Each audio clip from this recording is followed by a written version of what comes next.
Hello students, welcome to lecture 5 of this chapter. Last lecture में हम लोगों ने प्लांट ब्रीडिंग के बारे में पढ़ा था. प्लांट ब्रीडिंग हम लोगों ने कंप्लीट कर लिया था. ठीक है, ये चैप्टर आप मान के चलिए बहुत सिंपल चैप्टर है. सिर्फ एनसीईआरटी लेवल ही आपको पढ़ना है. तो आप सिर्फ एनसीईआरटी पढ़ लोगे, मॉड्यूल पढ़ने की जरूरत नहीं है इस चैप्टर में. एनसीईआरटी पढ़ लो, यहाँ कुछ एक्स्ट्रा पॉइंट जो मैंने बताया वो कर लो, वो ये चैप्टर हो जाएगा. ठीक है, ज्यादा कॉम्प्लिकेटेड ये चैप्टर नहीं है. अब प्लांट ब्रीडिंग के आगे हम लोग बढ़ते हैं. नेक्स्ट टॉपिक जो आता है वो आता है हमारा सिंगल सेल प्रोटीन. ठीक है, तो ये क्या होता है हम लोग देखते हैं. तो सिंगल सेल प्रोटीन क्या है? Some microorganism like bacteria, algae, ये जो है हाई अमाउंट में प्रोटीन जो है बनाते हैं. ठीक है, और उस प्रोटीन को हम लोग प्रोसेस करके जो है अपने फूड में हम खाने के लिए उसको ले सकते हैं. ठीक है, इसमें हमको फायदा ये है कि कम खर्चे में ज्यादा प्रोटीन माइक्रो ऑर्गेनिज्म दे सकते हैं एज कम्पेयर टू अगर हम एनिमल में से प्रोटीन निकालें. ठीक है, उसको हम देखेंगे कैसे फर्क आता है कि एनिमल में से प्रोटीन ले या माइक्रो ऑर्गेनिज्म से प्रोटीन ले, क्या फायदा है उसका. ठीक है, तो बैक्टीरिया है, एल्गी है, ईस्ट फिलामेंटस एल्गी है, ये सारे जो है वो सिंगल सेल प्रोटीन, इनको यूज किया जाता है. They are process to remove excess nucleic acid, उसमें से न्यूक्लिक एसिड उनमें से निकाल दिया जाता है. The raw material for single cell protein include whey, sulfide-based liquors, hydrocarbon waste from petroleum industry, waste water containing starch from potato processing plants, straw, molasses and animal manure. ठीक है, तो अलग अलग चीजें हम लोग यूज करते हैं for production of single cell protein. इसमें क्या करेंगे, microorganism are grown in large fermenting tanks. अब बड़े टैंक पे मान लो जैसे आलू को धोने के बाद जो पानी निकलता है, ठीक है, आलू को आपने पानी में डाल के रखा, या चावल को धोने के बाद जो व्हाइट व्हाइट पानी निकलता है उसमें काफी स्टार्च होता है, वे उसको हम बोलते हैं. तो उसको हम लोग ऐसे फूड मटेरियल इन ऑर्गेनिज्म का यूज, वो टैंक लेंगे, उसमें वो चावल वाला जो पानी है, चावल में से जो चावल को धोने के बाद जो पानी है वो भर देंगे और उसमें ये माइक्रो ऑर्गेनिज्म को डाल देंगे. तो उस पानी में जो न्यूट्रिएंट है उसको ये लोग यूज करके जो है ग्रो करेंगे. ग्रो करने के बाद जब ये ग्रो होगा तो इसके अंदर प्रोटीन बढ़ेगा. फिर हम लोग इनको एक्सट्रैक्ट करके इसमें से न्यूक्लिक एसिड निकाल के उस प्रोटीन को जो है हम लोग प्रोसेस करके खाते हैं. ठीक है, जैसे एल्गी में स्पाइरुलिना है, हाई प्रोटीन कंटेंट है, सैंडेमस है, क्लोरेला है, ये सब जो है हाई प्रोटीन कंटेंट वाले एल्गी है. पंजाई में फिजेरियम है, कैंडिडा है, ट्राइकोडर्मा है. फिर बैक्टीरिया में बात करें तो एक्रोमोबैक्टर, सेलुमोनास, मिथाइलोफिलस. ठीक है, ये सब जो है सोर्स ऑफ प्रोटीन्स है. अब यहाँ पे देखें हम लोग 250 gram of microorganism can be expected to produce 25 ton of protein per day. अगर हम लोग 250 ग्राम माइक्रो ऑर्गेनिज्म लेते हैं, ठीक है, 250 ग्राम माइक्रो ऑर्गेनिज्म लेते हैं तो वो 25 टन प्रोटीन बना सकते हैं एक दिन में. ये किसी और एनिमल में पॉसिबल नहीं है. ठीक है, अगर हम एक भैंस पालते हैं, इसके लिए बहुत खर्चा करना पड़ेगा, भैंस खरीदनी पड़ेगी, और उससे भी हमको जो मिल्क मिलता है उसमें ज्यादा से ज्यादा 10-15 ग्राम प्रोटीन हमको मिलेगा. यहाँ पे 25 टन ऑफ प्रोटीन ये छोटे से माइक्रो ऑर्गेनिज्म एक दिन में बना रहे हैं. तो बहुत ज्यादा बेनिफिट है अगर हम लोग प्रोटीन जो है इन माइक्रो ऑर्गेनिज्म से बनाए, तो उसी को हम लोग सिंगल सेल प्रोटीन बोल रहे हैं. ठीक है, तो it is alternate source of protein for animal and human nutrition. तो एनिमल के लिए भी अगर कोई अपने गाय भैंस को खिलाना चाहता है प्रोटीन तो ये खिला सकता है. ठीक है, तो स्पाइरुलिना जो है वो बहुत अच्छा सोर्स है प्रोटीन के लिए. खुद भी खा सकते हैं हम लोग और अपने कैटल्स को भी खिला सकते हैं. जैसे यहाँ पर एक एग्जांपल है, एक 250 किलो की जो काव है वो 200 ग्राम प्रोटीन बनाती है एक दिन में, जो हम लोग मिल्क निकालेंगे काव का, और वो भी मिल्क जो है वो पूरे 12 महीने मिल्क नहीं देगी. ठीक है, तो अगर और एवरेज कैलकुलेट करें पूरे साल के हिसाब से तो ये 200 ग्राम पर डे से भी कम चला जाएगा, अराउंड 150 ग्राम पर डे हम मान के चलते हैं, क्योंकि दूध हमको पूरे साल नहीं मिलने वाला है. But if 250 gram of microorganism like Methylophilus produce 25 ton of protein per day. तो आप सोच सकते हो कितना ज्यादा बायोमास कितने कम क्वांटिटी से ये बना सकते हैं. ठीक है, और भैंस को पालना है, गाय को पालना है, उसके लिए आपको शेड बनाना पड़ेगा, आपको जगह चाहिए. इसमें जो है आपको एक छोटा सा लेबोरेटरी चाहिए जिसमें आप बड़े फ्लास्क लगाएंगे, एक रूम चाहिए जिसमें आप बड़े बड़े कंटेनर्स लगाएंगे, उसमें एक फूड मटेरियल इन ऑर्गेनिज्म के लिए भरेंगे और ऊपर से ये ऑर्गेनिज्म डाल देंगे, उसमें वो शेक होता रहेगा और उसमें वो ग्रो होगा, उसमें प्रोटीन बनता रहेगा। ठीक है, तो काफी अच्छा सोर्स है for protein as compare to animal product. ठीक है, it is rich in protein, mineral fats, carbohydrate and vitamin. तो जरूरी नहीं है कि सिर्फ प्रोटीन ही मिलेगा, बाकी चीजें भी मिल जाती है। It is grown on material like waste water, और ऐसा भी नहीं है कि जो स्टार्टिंग फूड है जो इस ऑर्गेनिज्म को खिलाना है वो कहीं खरीद के लाना है। जो वेस्ट मटेरियल है उसको हम इनका एक स्टार्टिंग फूड यूज कर रहे हैं। ठीक है, तो उसका भी खर्चा यहाँ पे नहीं है। Waste water from potato processing plant, potato को धोने के बाद जो पानी बचता है उसमें बहुत सारा स्टार्च आ जाता है, तो उस पानी को हम इनके एक फूड की तरह यूज कर सकते हैं। ठीक है, और एनवायरमेंटल पॉल्यूशन भी इससे कम होता है। ठीक है, तो ये हमारा टॉपिक कंप्लीट हो गया यहाँ पर सिंगल सेल प्रोटीन का। ठीक है, अब नेक्स्ट टॉपिक जो हमें स्टार्ट करना है that is tissue culture. Tissue culture means laboratory के अंदर अगर हम प्लांट को ग्रो करने के लिए छोटे छोटे टिश्यूज को यूज कर रहे हैं। एक टिश्यू को हम लोग को पता है कि प्लांट जो है वो टोटीपोटेंट है, मीन्स उसका एक पार्ट कट करके अगर हम लोग ग्रो करें तो उससे एक नया प्लांट बन सकता है। ठीक है, तो एक प्लांट का आपने इतना बड़ा पार्ट लिया और उसके 100 टुकड़े किए तो वो 100 टुकड़ों में से 100 नए प्लांट बन जाएंगे। ठीक है, तो उसी सिस्टम को हम बोल रहे हैं टिश्यू कल्चर। ठीक है, तो इस तरीके से हम देख रहे हैं ये बीकर्स में जो है प्लांट्स को ग्रो करते हैं, और जब ये कुछ अमाउंट में बड़े हो जाते हैं तब इनको जो हम बेच सकते हैं या किसी फार्मर को दे सकते हैं। A technique of growing plant cells, tissue और organ in sterile culture medium under controlled aseptic condition। ठीक है, तो हम खाना जो है स्टेराइल देंगे, मीन्स उसमें किसी बैक्टीरिया फंजाई का इन्फेक्शन ना हो। ठीक है, और कंट्रोल लेबोरेटरी कंडीशन में हम इसे ग्रो करेंगे। The ability to generate a whole plant from any cell is called as totipotency। ठीक है, तो प्लांट सेल में टोटीपोटेंसी मीन्स कोई भी सेल पूरा प्लांट बना सकता है। हमारे अंदर ऐसा नहीं है, जैसे मैं मेरी उंगली काट दो और मेरी उंगली को ग्रो करो तो मेरी उंगली में से मैं नया नहीं बन जाऊंगा। ठीक है, या फिर छिपकली में अगर हम देखते हैं छिपकली की पूंछ कट जाती है तो पूंछ में से एक नई छिपकली नहीं बनेगी, छिपकली की नई पूंछ आ जाएगी। ठीक है, अगर छिपकली में से नई पूंछ बन नई सॉरी जो पूंछ कट के गिर गई उस पूंछ को आप ले जाओ लेबोरेटरी में ग्रो करो तो क्या पूंछ में से नई छिपकली बन जाएगी? नहीं। तो एनिमल्स में ये टोटीपोटेंसी नाम की चीज नहीं है। ठीक है, रीजनरेशन पावर है जैसे सैलमेंडर में है, लिजार्ड में regeneration power, but regeneration power is different from totipotency. हम प्लांट का कोई भी एक पार्ट ले ले, उसे प्रॉपर कंडीशन दे, फूड दे टिश्यू कल्चर में, तो वो एक नया प्लांट बना सकता है। ठीक है, उसके बाद एक्सप्लांट टर्म यूज होता है, वो क्या है? An explant is an any part of plant that is grown in a test tube under sterile condition. जो स्टार्टिंग मटेरियल हम लोग लेंगे, ठीक है, वो जो स्टार्टिंग मटेरियल हम लोग यहाँ ले रहे हैं that is called as explant. ठीक है, the nutrient medium must provide a carbon source inorganic salt. और जो खाना हम इनको नीचे दिख रहा है, बीकर में नीचे देखोगे, this is the food which is provided to plant. यहाँ पे सॉइल नहीं है, ये फूड है। इस फूड में सारी चीजें होनी चाहिए, कार्बन सोर्स होना चाहिए, इनऑर्गेनिक सॉल्ट होने चाहिए, vitamin, amino acids, growth regulators, means ये सारी चीजें इस फूड मटेरियल में यहाँ पर होने चाहिए, तभी प्लांट ग्रो होगा।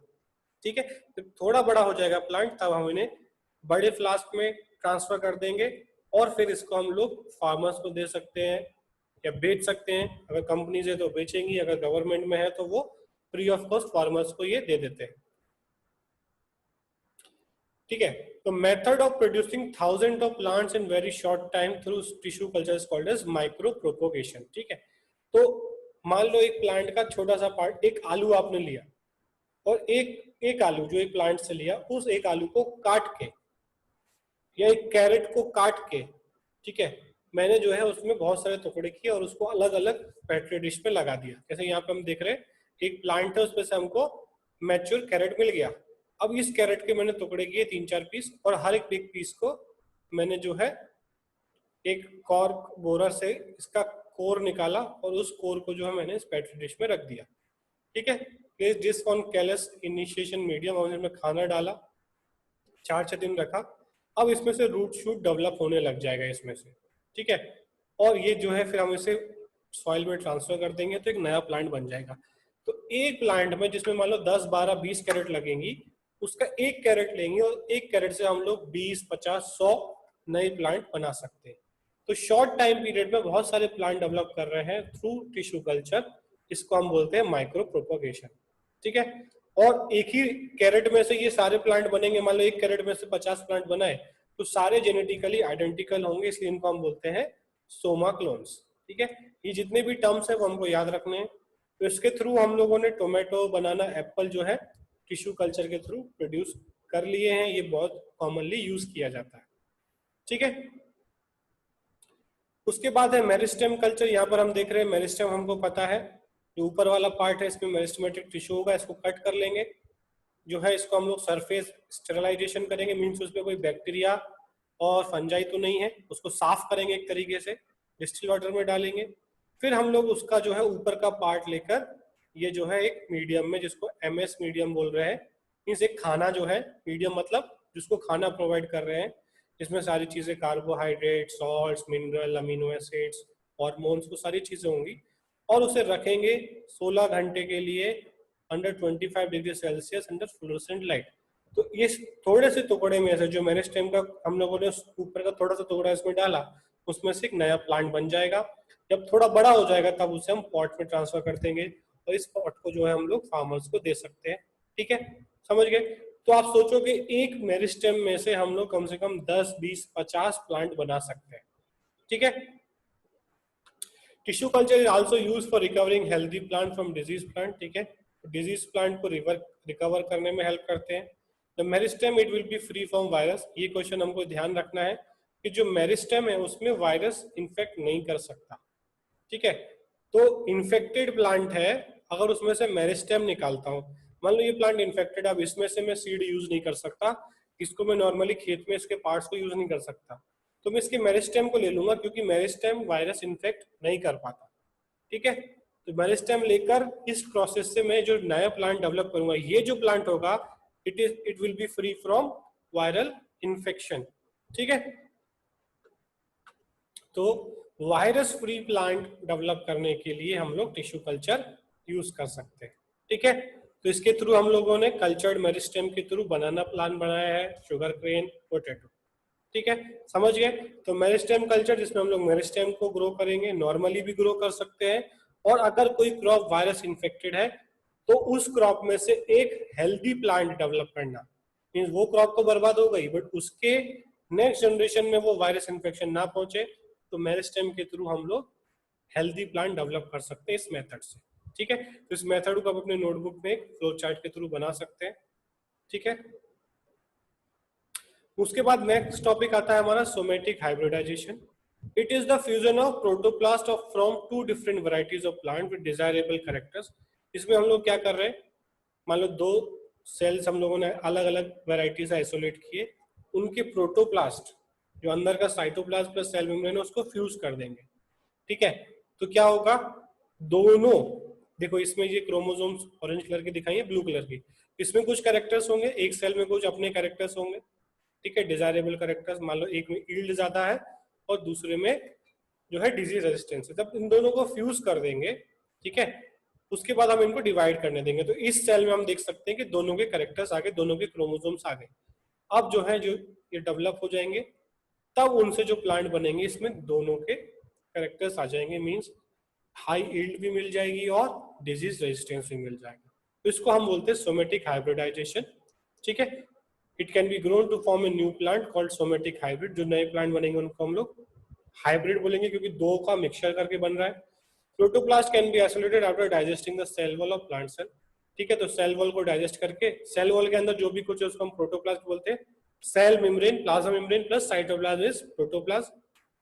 ठीक है, तो सेल वॉल अगर हम निकाल दें, ऊपर से उसको छील दें, ठीक है, उसको अलग अलग एंजाइम से हम लोग सेल वॉल को डाइजेस्ट कर सकते हैं। फिर दो सेल अगर हमारे पास आ गए, उनको हम लोग प्रोटोप्लास्ट फ्यूजन कराएंगे और जो नया प्लांट बनेगा वो सोमेटिक हाइब्रिड कहलाएगा। इसमें दोनों पेरेंट के, स्टार्टिंग जो सेल्स है दोनों पेरेंट के जो है क्वालिटीज आ जाएंगे। ठीक है, समझ गए? तो protoplast of tomato and potato अगर हम लोगों ने किया तो इसमें क्या हुआ, पोमेटो बनेगा। दिस इज टोमेटो, मींस जमीन के नीचे तो उसमें आलू लगेगा और उसी प्लांट में जमीन के ऊपर टमाटर लगेगा, एक ही प्लांट में आलू और टमाटर लग जाएगा, that is called as tomato plant. ठीक है, तो बहुत इजी है, अलग अलग से आलू और टमाटर की खेती करने की जरूरत नहीं है, दोनों की खेती एक ही प्लांट में हो जाएगी, तो कॉस्ट इफेक्टिव है। ठीक है, और फायदा भी ज्यादा होगा, एक ही प्लांट ग्रो करके दो वेजिटेबल्स मिल रहे हैं तो किसान को फायदा ज्यादा होगा। ठीक है, this hybrid plant has characteristic of tomato and potato but it has no all design characteristic of its commercial utilisation. ठीक है, कमर्शियल यूटिलाइजेशन के लिए इसमें कुछ कैरेक्टरिस्टिक नहीं है, बट साइंटिस्ट जो है नई नई वेराइटी डेवलप कर रहे हैं, ये फर्स्ट एक्सपेरिमेंट था, तो अब इसमें इंप्रूवमेंट करके हम एक प्लांट में, यहाँ तो दो दिख रहा है, कुछ ऐसे प्लांट भी डेवलप किए हुए हैं कुछ यूनिवर्सिटीज में, एक प्लांट पे 15 तरीके के फ्रूट आते हैं, सिंगल प्लांट, उस पे पॉमग्रेनेट भी आ रहा है, उस पे पियर भी आ रहा है, उस पे एप्पल भी आ रहा है, रूट्स में जो है उसमें पोटैटो आ रहा है, एक ही प्लांट में 15 तरह के फ्रूट। ठीक है, अगर वो सक्सेसफुल होता है तो अगर उसका कोई खेती करे तो 15 फ्रूट उसके खेत में से निकलेंगे, उसके फार्म में से निकलेंगे। ठीक है, मोस्टली एक फार्मर एक ही तरीके की खेती कर पाता है एक टाइम पे। ठीक है, तो ये इसका फ्यूचर है। ठीक है, अब यहाँ पे लास्ट में हमारे कुछ इंपॉर्टेंट पॉइंट्स हैं, इंपॉर्टेंट टर्म्स हैं, इनको याद रखना है। जर्म प्लाज्म क्या है? Sum total of all alleles for all genes present in a crop. Pure line mean जो होमोजाइगस है, सिंगल है, प्योर है, उसको प्योर लाइन बोलते हैं। Hybridisation, cross between two genetically diverse parents to obtain a progeny with desired superior traits. ठीक है, hybridisation कहलाएगा। सिंगल सेल प्रोटीन, जहां हम प्रोटीन के लिए माइक्रो ऑर्गेनिज्म को यूज करते हैं। Callus, actively growing irregular undifferentiated mass of cell. Callus is undifferentiated mass of cell, वो टिश्यू जो अभी डिफरेंशिएट नहीं हुआ है। सोमाक्लोन, प्लांट जेनेटिकली आइडेंटिकल, सारे प्लांट जो एक जैसे दिख रहे हैं जो कि टिश्यू कल्चर के थ्रू बने उनको हम बोलते हैं somaclones. Embryoids, embryo that arise from somatic cells in tissue culture. Cybrid, hybrid protoplast in which one of the two nuclei get degenerated. ठीक है, तो हाइब्रिड प्रोटोप्लास्ट है जिसमें से एक न्यूक्लियस डिजेनरेट हो जाएगा, उसको हम बोलते हैं साइब्रिड या साइटोप्लाज्मिक हाइब्रिड। ठीक है, तो दो सेल को फ्यूज किया बट एक ही का न्यूक्लियस रहेगा, एक का डिजेनरेट हो जाएगा, उसको हम लोग साइटोप्लाज्मिक हाइब्रिड या शॉर्ट में साइब्रिड बोलेंगे। उसके बाद है टोटीपोटेंसी। टोटीपोटेंसी मींस किसी भी ऑर्गेनिज्म का कोई भी सेल लेकर उससे एक नया ऑर्गेनिज्म बन सके, जो कि सिर्फ प्लांट में ये कैरेक्टरिस्टिक है, प्लांट में ये स्पेशलिटी है कि उसका कोई भी सेल लो तो उससे एक नया प्लांट बन सकता है। Hybrid vigour, superiority of the hybrid over either of its parent in one और मोर ट्रेट। ठीक है, हाइब्रिड विगर मींस जो मैंने हाइब्रिड प्लांट बनाया, एक पेरेंट वन में क्या क्वालिटी थी, वो डिसीज रेजिस्टेंट था, पेरेंट टू में वो हाई यील्ड देता था, तब दोनों को मिक्स करके जो मैंने हाइब्रिड बनाया इसमें दोनों पेरेंट से ज्यादा क्वालिटी है, तो उसको हम बोलते हैं सॉरी हाइब्रिड विगर। ठीक है, तो ये टर्म्स की भी क्वेश्चंस आ सकते हैं कि व्हाट इज कैलस, तो उसमें ऑप्शन होगा अनडिफरेंशिएटेड मास ऑफ सेल्स, या क्वेश्चन आ सकता है what is pure line, what is hybrid, what is totipotency. क्या टोटीपोटेंसी किस में मिलेगा, तो हमको याद रखना सिर्फ प्लांट्स में, एनिमल्स में नहीं है, लिजार्ड में नहीं है, सेलेमेंडर में नहीं है, उनमें रीजनरेशन पावर है। हाइड्रा में नहीं है। ठीक है, they have regeneration power but they don't have totipotency. Means एक सेल में प्लांट, एक मैंगो प्लांट लेता हूँ, उसकी जो है स्टेम में से कट, थोड़ा सा कट कर लेता हूँ स्टेम और उसे लेबोरेटरी में ग्रो करता हूँ, तो उसमें से एक नया मैंगो प्लांट बन जाएगा। That is not possible in all other organism. ठीक है, तो totipotency it's a unique feature of plants. ठीक है, तो यहां पर हमारे ये कंप्लीट हो गया। ठीक है, अब हम लोग आगे जो है इसके आगे के टॉपिक्स को पढ़ेंगे। आप लोग मेनली मोस्ट 99% चीजें हम लोगों ने ये 5 लेक्चर में इस चैप्टर कंप्लीट कर ली। बहुत सिंपल चैप्टर है। ठीक है, बहुत सारी क्लास में ये चैप्टर में पढ़ाता नहीं, बच्चों को ही डायरेक्ट बोल देता हूँ कि आप एनसीईआरटी पढ़ लो। आपके सीनियर जो है उनको मैंने ये पढ़ाया भी नहीं था, बच्चों को बोला एनसीईआरटी पढ़ लो और बीपीपी सॉल्व कर लो। ठीक है, तो बहुत सिंपल चैप्टर है, तो इसमें से कोई एमसीक्यू गलत नहीं होना चाहिए, एक या दो maximum, most of the time एक एमसीक्यू इसमें से आता है, बट बहुत सिंपल आएगा, एनसीईआरटी लेवल आएगा, नीट लेवल इसमें कुछ नहीं आएगा। ठीक है, तो आप बेसिकली इस चैप्टर की एनसीईआरटी पढ़ लीजिए और जो इंपॉर्टेंट पॉइंट यहाँ बताएं बस उनको नोट डाउन करके ये चैप्टर कंप्लीट। ठीक है, थैंक यू।